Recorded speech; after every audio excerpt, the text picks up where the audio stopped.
stop eating the paste special? Speaking of which, David, I'm going to need you to come and look at the apartment with me. Okay, why would I do that?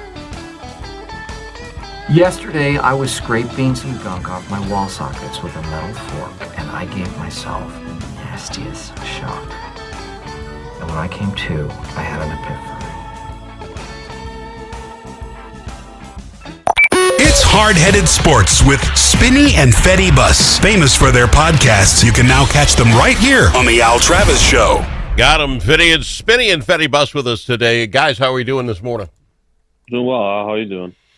Quite honestly, not thrilled. You got this little section here. The Vikings started, preseason, right? I mean, they started practicing, that sort of thing. So that gets you kind of juiced up.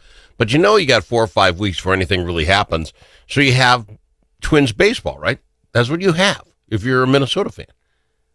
I'm looking to watch the WNBA now. I don't know what this Minnesota Twins... Yeah. I don't want to be mean. What is there to watch? These guys struggling so bad. And I want good things for them. So, yeah, that's where I'm at. How about you?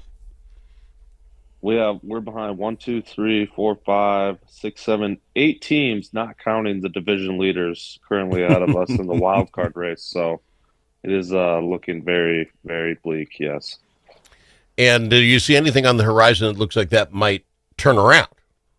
No, the issue is we kind of talked about this last week. We had to win this Rockies series, and of course, we gave them their first home series win of the season. They haven't won a series at home all year until they played us. Lovely. But now we have the Dodgers. Nationals are okay. Red Sox. But our August schedule is absolutely brutal. We have Guardians, Tigers, Royals, Yankees, Tigers again, Blue Jays, and Padres all in the month of August. So this might be getting worse potentially going forward. Oh, yeah. And again, I don't see anything changing on the horizon. How about you, Spin? Where are you at? Yeah, I mean, it's obviously brutal out. Like, it's just, there's no way you can lose a series to the Rockies and actually expect to be a real playoff contender. I mean, it's gone off the rails. It's done. The bandwagon's been burned and sold for parts at this point. All right, so there's nothing good here. We'll wait to see. Maybe they turn it around. We can jump back on this bandwagon. I want to talk some NFL with you because as long as I can say I can't follow them, I decided I'd take a look around. ESPN came out with their projections just as we sit. Training camp just got started. Understand that. But they listed the teams in order of who they thought had the best chance of winning this whole thing. I'm just going to ask you guys, who's your number one team? Man, I'm trying to think if I even have a clear-cut number one. There's so many teams. What are you talking about? You think there is a clear-cut number one? Yes, I do. Who is it then? I think it is our neighbors in Kansas City that is a clear-cut number one to win.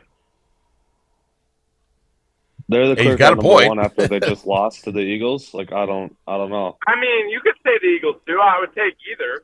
But I think, maybe one clear-cut number one is an over-exaggeration. I think there's two. I think you have to give it to Chiefs Eagles. I mean, the Chiefs are going to be better. Their weapons are going to be better. Their for sure. defense is going to be just as good. Like, there's no way you're holding off Brees and Mahomes to be good for multiple years. Like, they are going to get the offensive weapon thing figured out, and once they do, like, it's going to be nasty again. Like, we're so used to this Patriots-style Chiefs offense. Like, that's not going to happen once one of these draft picks actually pans out a weapon. Are either of you feeling the Baltimore Ravens? That's where the ESPN's got them number one. Ravens are for sure going to be really good again.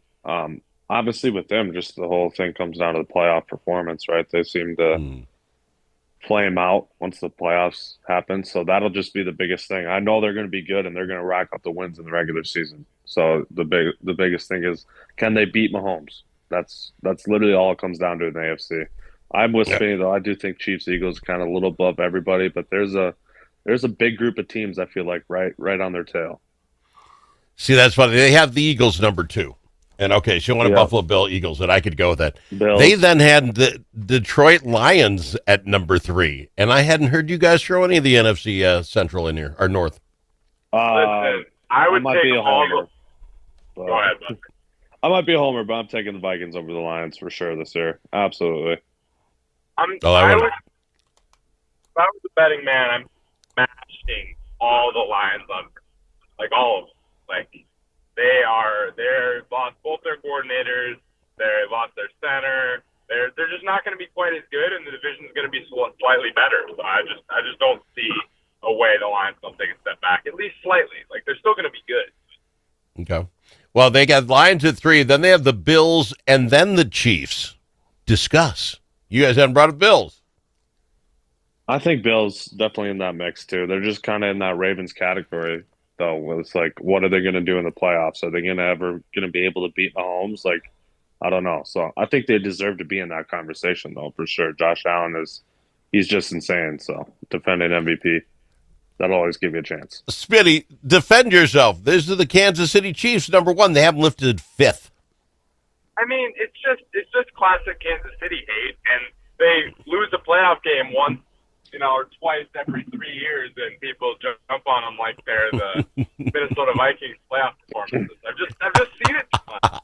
Like, no one can beat them. Like, can anyone in the AFC beat them? Like, we talk about all the time how amazing the AFC quarterbacks are, and none of them have beat Mahomes in 3 years.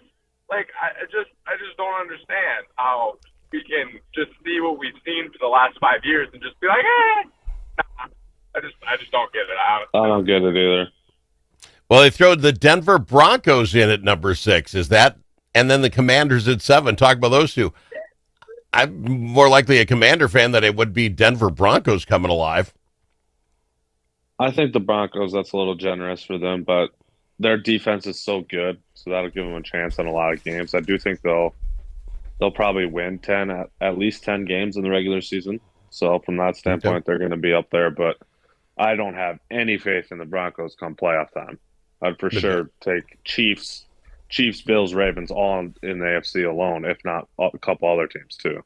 Spinny, tell me why the Washington Commanders are at 7. Hey, I mean, Jaden Daniels, that's why the Washington Commanders are at 7, is we think he's going to be like the absolute next guy, which, I mean, I don't see how you don't think that based on the year. And the thing about Denver that ticks me off about them having him at 6 is, like, a successful year for Denver is like making the playoffs and losing in the first round and not getting blown out in that game. So, like, I don't understand how a team that, like, is like, yeah, we made the playoffs and didn't get blown out is ranked number 6. Like, that just doesn't make sense. I don't disagree. 8 comes in at the Los Angeles Rams. I'll throw the next 3 in. Los Angeles Rams at 8, Cincinnati Bengals at 9, and rounding out your top 10, San Francisco. Wait, so where were the Vikings? Vikings have yet to show up. We'll do that after the break. I don't know. I guess I'm just a homer. I don't understand that at all. The San Francisco 49ers over the Vikings? That makes no sense to me. None. You kind of understand that based off a rookie quarterback. Like, you're never getting ranked high. You're never getting in the top 10 with a rookie quarterback. Like, let's be honest. It makes no sense to me, though, because they would rank the 49ers this high when they had that insane roster with a young quarterback, Brock Purdy. And now we're basically built the same exact way. The Vendors roster around J.J. McCarthy. Let's do this. Go ahead, Spinny. We have the history of the Minnesota Vikings, and they have the history of the San Francisco 49ers. That's all I got to say on that. There's a little something to that. It's back to, could we get to the playoffs and lose in the first round, not get whooped, and that's a good year for us. Let's go to break. When we come back, we'll talk about the next teams on ESPN's top list of who's the best. We'll do it with Spinny and Fetty Bus right after this. Think about it. Now that school's out for the summer, how are Minnesota students doing? Not very well. Minnesota ACT scores fell again last year and are the lowest they've been in 10 years. In fact, fewer than half of Minnesota students can either read or do math at grade level. Think about it. We used to brag about our schools. Now we're losing to states like Mississippi. Visit AmericanExperiment.org for more information. Think About It is brought to you by Center of the American Experiment, Minnesota's think tank. Achieving your financial goals requires individual planning and a comprehensive approach. At Midwest Money Management, our mission is to provide you with the knowledge, tools, and confidence to feel comfortable financially today and secure about tomorrow. Learn more at MidwestMoneyManagement.com. That's MidwestMoneyManagement.com. Securities offered through JW Cole Financial Inc., member FINRA and SIPC. Advisory services offered through JW Cole Advisors Inc., Midwest Money Management, and JW Cole Financial Inc. and JW Cole Advisors Inc. are unaffiliated entities.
The Al Travis Show, the last place you can go and hear all sides. Respectful, thoughtful, and grateful. We've got them, Spinny and Fetty Buzz, talking all things Minnesota Vikings with us. And let's just recap a little bit.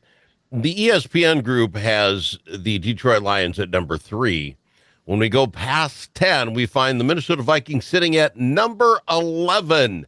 Defensive front is the biggest strength, according to them, especially Minnesota, a lot of strength, especially on offense, but it's tough to find a defensive edge rusher combo with more upside than we have. Biggest weakness, cornerback. They said they could have went with quarterback because they don't know about McCarthy, but with all the things he's got going on for him, they really believe cornerback is our problem. Bus, you're a homer.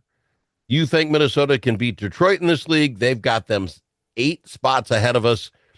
Can it just be because McCarthy is brand new? I mean, that's all I can see how they'd be not having us in the top 10. Not in the top 10, I think, is just absolutely ridiculous. This is a team that won 14 games last year and got better this offseason. It makes no sense to me.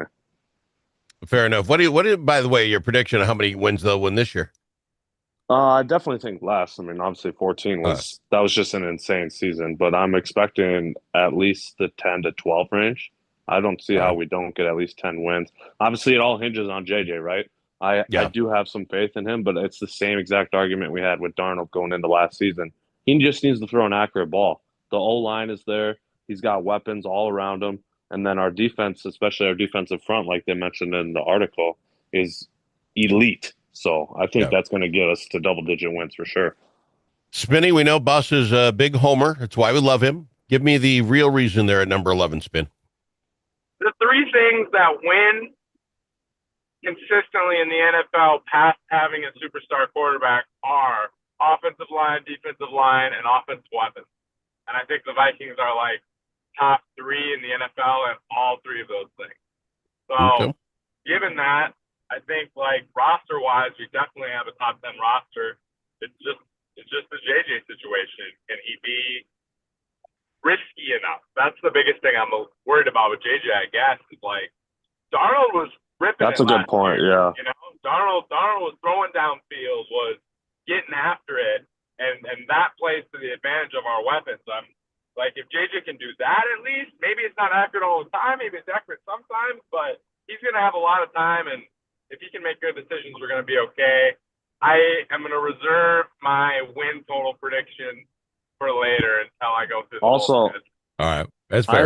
I agree with what Spinny said about what you need in the NFL to win, other than obviously an elite quarterback. But the other thing is coaching too, which we have. Yeah. We have a very good offensive coach. We have a very good defensive coach. So that's another aspect. Thanks coming from the coaches on the squad, on the committee here. That's nice. Let me ask you this, though. Why has cornerback been our Achilles heel for so many years? We've been talking about bad cornerbacks for 10 years. Go get some cornerbacks. This isn't that hard. Yeah. So why is that our Achilles heel? Is it just we find that as a weak spot that isn't as important as everything else? Spinny? I wouldn't say that, but I mean, we just obviously we haven't really hit on a ton of draft picks. Okay. We're not necessarily, obviously. I mean, this summer kind of was different, but in the history, I wouldn't say we're a free agent destination either, obviously, for that matter. Right. So that doesn't help. But I mean, we have Byron Murphy, so at least we have like one competent guy that we could use. You good with that, Spinny? Why decades of terrible cornerbacking is what we're known for? Well, like, it's not like we haven't put draft capital into it. We've tried. We just draft a guy that's good in the NFL. I don't know. Like, that's where it's tough. It's like it's not like we haven't switched our scouting department, or you just can't hit on corners in the draft throughout multiple iterations of coaches and GMs and everything. So I don't know. Right. I got to run through this quick. We're running out of time. Then they have the Tampa Bay Buccaneers at 12. We have Houston at 13. I want to get to the Green Bay Packers at 14 and the Bears at 15. We have all of our teams in the top 15, the top half of the NFL. Is that good?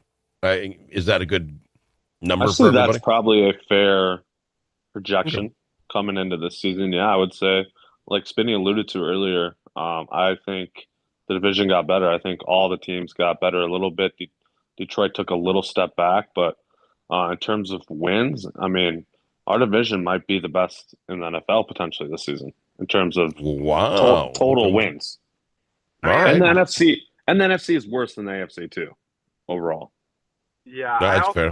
like it's definitely us or the AFC North that are getting like every single vote. Maybe the NFC East on an off chance, but if you think Dallas is going to be good, which I don't really. No. But the Bears are going to be way better for sure. The Bears are going to look like a competent franchise, I think, which is something we haven't seen a lot in our lifetime. Well, with that, Spinny, they have Dallas at 18. That's right. That's probably a fair spot, yeah. And is there anybody we haven't talked about, like the Steelers or any of those classics that you think should be higher? How about New England? They're a top 21 team. 21? I think they could play better than that potentially this year. What do you think about the Steelers now? I've always been a Steeler hater lover. I always thought I loved their ground and pound kind of game. I think the Steelers are going to be sneaky this year. Would I put them at whatever I just told you it was? I got to find it again. I would put them probably as a top half team. Maybe at 15, 14, somewhere they're a top half. They're going to go at least 9-8. Yeah, that's what I'm saying. That's how they always do it. So. Yeah, I like a ground and pound team like that. Guys, we're out of time. Thank you for not having to waste any time talking about the Minnesota Twins. I appreciate you guys a ton. I just got to get my attitude better. I just got to get better at it. So do I, but it's tough. I mean, it's tough when you have that many teams ahead of you in the standings. What crushes me is this team is for sale. And if you think you're going to buy this team, you're going to get it on a Dollar General price tag because they're not putting anything into it. I think we got to be buyers. I'll tell you what. Please. What? Nothing. Go ahead. What I want to do is you and I will all talk on Thursday. What I'd like to talk about is, are we buyers or sellers, and who can we sell if you want to sell, and who are we buying if we want to buy? Can we talk about that on Thursday? Yeah, let's do it. Sure. Okay. Bus, Spinny, they are hard-headed sports. Pick them over wherever you get your podcast.